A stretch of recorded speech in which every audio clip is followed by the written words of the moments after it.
नमस्कार मैत्रिणींनो, स्वागत आहे तुमचे ऑल इन वन मानसी या आपल्या यूट्यूब चॅनलवर.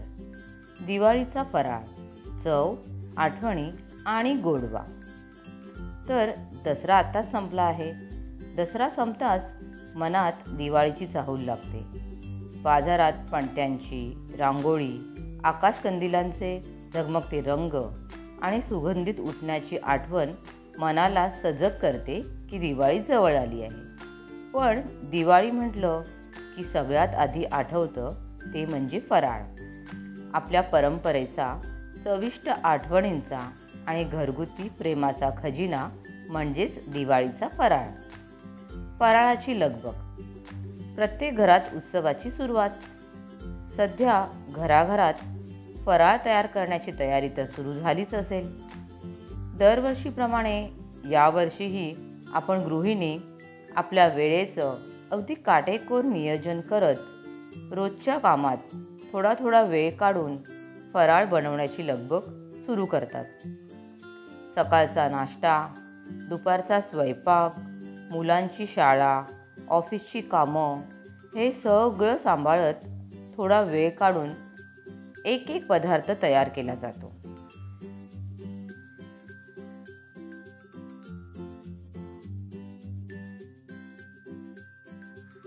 पारंपरिक पदार्थांची लज्जत. दिवाळीच्या फराळात काही खास पदार्थ हे आवर्जून केले जातात. जसं की कुरकुरीत चकल्या, ज्या सर्वांनाच आवडतात, गोडसर शंकरपाळ्या, अगदी तोंडात टाकताच विरघळणाऱ्या, सुगंधी असे लाडू, मग ते बेसनाचे असो किंवा रव्याचे, खमंग चिवडा, अगदी तिखट, झणझणीत आणि त्यातच खुसखुशीत अशा करंज्या. या प्रत्येक पदार्थामध्ये एक खास घरगुती चव असते, जी बाजारातून आणलेल्या रेडीमेड वस्तूंमध्ये मिळत नाही. मग वेळेचे नियोजन आणि आधुनिकतेची जोड. आजच्या घाईगडबडीच्या जीवनशैलीत सगळं काही घरी करणं आपल्याला शक्य होत नाही, हेही तेवढं खरंच आहे. मग काही गृहिणी काय करतात, वीकेंडच्या सुट्ट्यांचा उपयोग करून एकाच दिवशी अगदी जमेल तसे 2-3 पदार्थ हे घरी तयार करून घेतात. तर काही जणी काय करतात, वेळेअभावी काही पदार्थ घरी बनवतात आणि काही पदार्थ बाजारातून आणतात. आणि काही जण मात्र अगदी घरच्या घरी पदार्थ तयार करतात. पण हेही काही चुकीचं नाही. महत्त्वाचं काय आहे तर सणांचा आनंद आणि गोडी टिकवणं.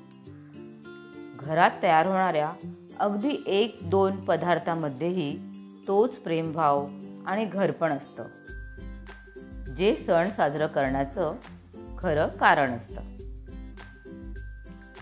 चव, घरपण आणि आनंद याचं दुसरं नाव म्हणजेच दिवाळीचा फराळ. तर अशाच काही पदार्थांची रेसिपी आपल्या चॅनलवरही अवेलेबल आहे.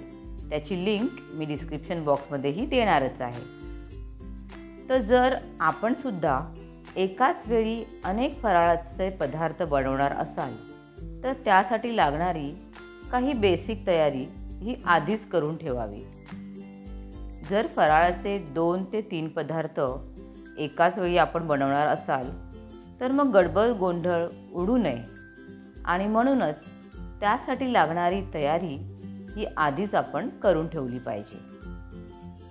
आणि अशी बेसिक तयारी जर आपण आधीच करून ठेवली तर फराळाचे पदार्थ हे झटपट बनवून तर तयार होतीलच, आणि शिवाय फराळ बनवण्यासाठी बेसिक तयारी नेमकी काय आहे आणि ती कशी करावी यासाठी काही खास टिप्स आपण या व्हिडिओमध्ये पाहणार आहोत.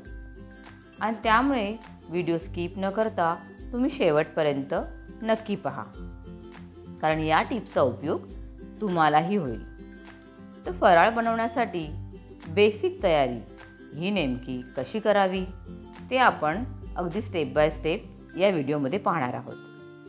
तर सर्वात पहिला आणि सर्वात म्हणजे मुख्य, दिवाळी फराळाची यादी. तर सगळ्यात आधी आपण यातला कोणता फराळ करणार आहोत याची एक यादी तयार करून घेऊया. कारण सगळ्यात महत्त्वाची पूर्वतयारी असते ती म्हणजे यादी बनवणं. प्रत्येक फराळाला लागणारे पदार्थ, जिन्नस हे रेसिपीनुसार बदलत असतात आणि त्यामुळे फराळांच्या पदार्थांचे नाव आणि त्याला लागणारे साहित्य अशी एक अगदी सोपी यादी आपण करून घेतली पाहिजे. आता टिप्स नंबर 2. साखर आणि वेलची पूड.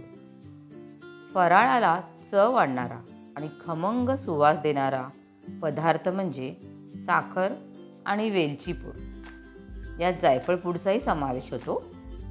त्यामुळे जास्तीची साखर आणि खास करून पिठी साखर ही आपण घेऊन ठेवावी आणि किंवा मग साखर मिक्सरला लावून पिठी साखर ही घरीच आपण तयार करून ठेवू शकतो. आणि यासोबतच वेलदोडे हे हलकेच थोडेसे गरम करून मिक्सरमध्ये अगदी बारीक वाटून त्याची छान अशी पूड तयार करून ठेवावी. आयत्या वेळी हे खूपच उपयोगी पडते. Tips number 3. सुकं खोबरं. आता बऱ्याच फराळांच्या पदार्थामध्ये सुकं खोबरं हे आवर्जून वापरलं जातंच. म्हणून सुकं खोबरं किसून ते छान आपण भाजून घ्यावं आणि त्यानंतर ते थंड करून हवाबंद डब्यात भाजलेलं हे सुकं खोबरं आपण भरून ठेवू शकतो. त्यामुळे ते जास्त काळ छान टिकतेही आणि यामुळे तुम्हाला हवे तेव्हा सुकं खोबरं आपण लगेच काढून ते फराळासाठी वापरू शकतो. आता टिप्स नंबर 4. डाळी भाजून घ्या. फराळाचे वेगवेगळे पदार्थ तयार करण्यासाठी अनेक प्रकारची पिठं लागतात आणि ही पिठं तयार करून घ्यावी म्हणजे आयत्या वेळी फराळ करताना आपला गडबड आणि गोंधळ उडत नाही. तर यासाठी काय करायला हवं? तर फराळासाठी लागणाऱ्या ज्या ज्या डाळी आहेत त्या भाजून त्याचे व्यवस्थित पीठ आपण घरी करू शकतो किंवा बाजारातून दळूनही आणू शकतो. पण ह्या पिठांची व्यवस्था आपण आधीच करून ठेवली तर आपल्याला खूपच फायदेशीर होतं. आता टिप नंबर 5. तेल आणि तूप खरेदी. आता तळणीपासून ते लाडू वळण्यापर्यंत अनेक पदार्थांमध्ये आपण तूप वापरतो आणि त्यामुळे तुपाच्या जास्तीच्या पिशव्या ह्या आपण आणूनच ठेवल्या पाहिजेत आणि किंवा जर आपण घरचे तूप वापरणार असू तर ते तूप आपण आधीच काढून भरणीत भरून ठेवले पाहिजे. यासोबत तेल देखील वापरले जाते तर म्हणून तेलाचाही आपण थोडा जास्त साठा दिवाळीचा फराळ करण्याअगोदर करून घेतला पाहिजे. Tip number 6. चकलीची भाजणी. चकलीची भाजणी बनवून ती घट्ट झाकणाच्या डब्यात अगदी भरून ठेवावी, ती व्यवस्थित राहते. Tip number 7. चिवडा बनवण्यासाठी शेंगदाणे भाजून ते साले काढून ठेवावेत. सुक्या खोबऱ्याचे पातळ कापही आपण करून ठेवावेत. शेवटी चिवड्याचा मसाला आहे तोही आपण बनवून ठेवला तर खूप आपल्याला वेळ वाचेल. Tip number 8. ड्रायफ्रूट. काजू, बदाम, पिस्ता याचे पातळ काप करून आपण ठेवायला हवेत. लाडूसाठी, करंजीसाठी अगदी आयत्या वेळी आपल्याला ते मिळतात. Tip number 9. बेसन. चण्याची डाळ आणून तिला चांगले ऊन दाखवून चांगली स्वच्छ करून ती दळून बेसन हे आपण अगदी घट्ट झाकणाच्या डब्यात भरून ठेवावे. Tip number 10. करंजीचे सारण. नारळ अगदी खवून करंजीचे सारण हे आदल्या दिवशीच बनवून ठेवावे जेणेकरून करंजी बनवताना खूप वेळ वाचतो. तर तुम्ही यावर्षी कोणते कोणते पदार्थ करणार आहात? तुमच्या खास रेसिपीज आणि आठवणी मला कमेंटमध्ये नक्की शेअर करा. आणि आपल्याही काही दिवाळीच्या स्पेशल रेसिपीज आहेत त्याची लिंक मी डिस्क्रिप्शन बॉक्समध्ये दिलेलीच आहे, तीही पाहायला विसरू नका. तर आजचा व्हिडिओ, आजच्या टिप्स तुम्हाला आवडल्या असतील तर व्हिडिओला एक लाईक नक्की करा. तुमच्या मित्रपरिवारांमध्ये शेअर जरूर करा आणि अशाच भन्नाट टिप्ससाठी आमच्या यूट्यूब चॅनलला सबस्क्राईब करायला विसरू नका. व्हिडिओ पाहिल्याबद्दल खूप खूप धन्यवाद. थँक्यू.